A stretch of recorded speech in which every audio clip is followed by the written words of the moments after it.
welcome to Monday's Mental Mistakes. This week we're looking at the less is better effect. Here's a simple example. Imagine the following scenario. It's summer in Chicago. You're on the beach at Lake Michigan.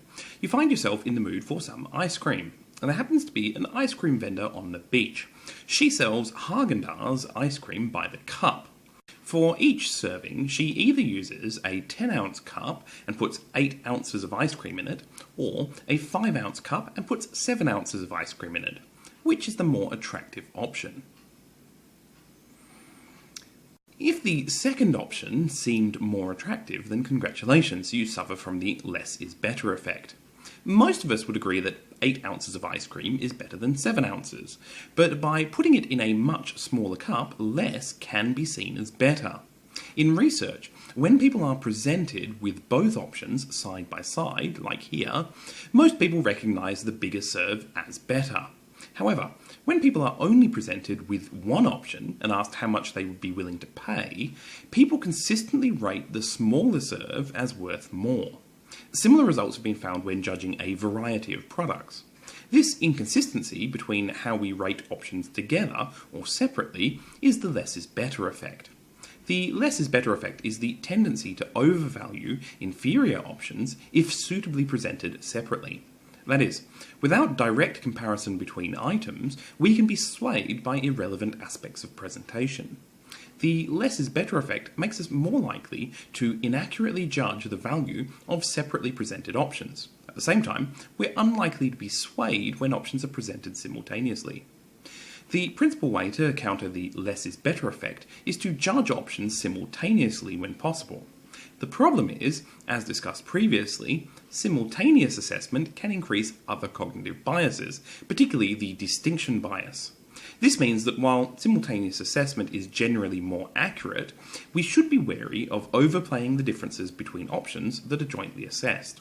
For example, while we will be more accurate in our judgments of the ice cream serves when comparing them directly, we should also note that the difference between having 7 ounces of ice cream and 8 ounces of ice cream is unlikely to have a significant impact on our happiness.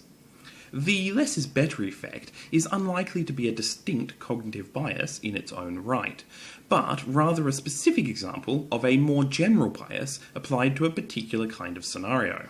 The research suggests that the less is better effect is a result of other more fundamental biases, like the framing effect. For example, other research used an example of the choice between a 24-piece dinnerware set that was in perfect condition and a 40-piece set that had some broken pieces. Importantly, the larger set was equivalent to the 24-piece set, but with additional pieces, some of which were broken. So the larger set was strictly superior. When people were presented with only one of the options, though, the framing of it was either as in perfect condition or with some broken pieces. This framing seems to have been more important than the actual number of intact pieces.